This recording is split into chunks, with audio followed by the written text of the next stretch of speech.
There's a trend that's going on right now that I find somewhat questionable. Well, it's the way that it's advertised that I find a bit questionable and potentially even a bit dangerous. It's advertised as unlock your family's past or find out who you are personally. I'm talking about DNA ancestry testing.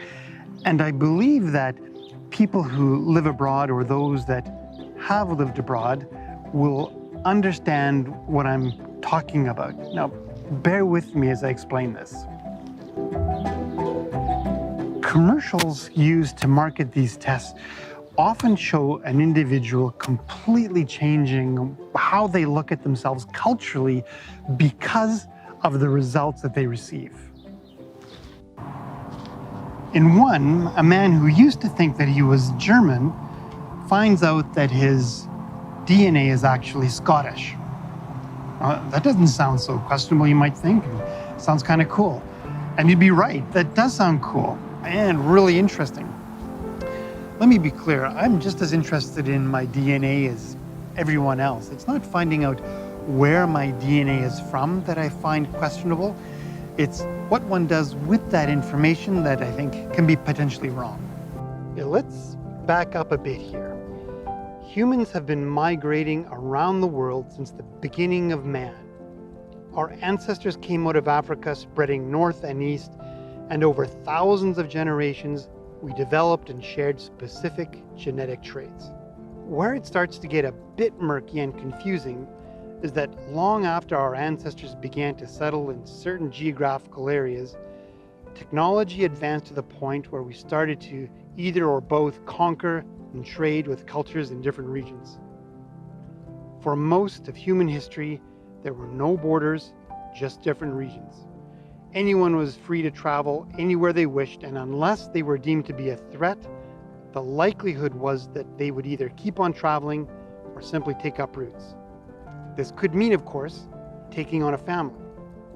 As we know from history, it was also a very brutal time when slavery, rape, and promiscuity was not uncommon. A tribe of Germanic people, for example, might take up arms against a neighboring valley, either in the pursuit of fertile grounds or maybe simply revenge of some sort. The point being, for thousands and thousands of years, migration, whether it be by choice or by force, was both common and fluid.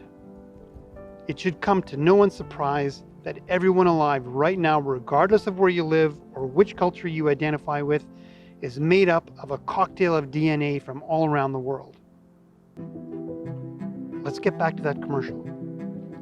In that commercial, the man says, growing up, we were German. We danced in a German dance group. I wore lederhosen. Okay, let's pause here. Kyle's parents, probably his grandparents, were from Germany, or in the very least, had been raised themselves as German and felt a need to pass on culture to their children and grandchildren. And I feel that there's absolutely nothing wrong with this. It's a beautiful thing when we can pass on our traditions and culture to our children. But here's where I start to get a little hot under the collar. After having had his DNA tested, Kyle finds out that he is not German, but 52% of his DNA makeup comes from Scotland and Ireland. And he says this. So, I traded in my lederhosen for a kilt. What? Your culture has nothing to do with your DNA. All your DNA test says is that at some point in your ancestors' past, somehow, either by choice or by force, DNA from Scotland and Ireland has gotten mixed up into your genes. This could have happened many, many times in your history. Your parents, your grandparents, potentially your great-great-great-grandparents, for all intents and purposes, we're Hungarian, we're Polish, we're Chinese, we're Indian, we're German. Culture is taught. Culture is environment. Your roots is the culture that you were brought up in, not your DNA.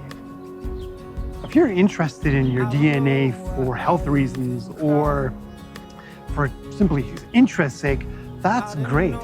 But don't decide that you're no longer German because of a test. That's a slap across your grandmother's face. Thanks for watching. Until next time.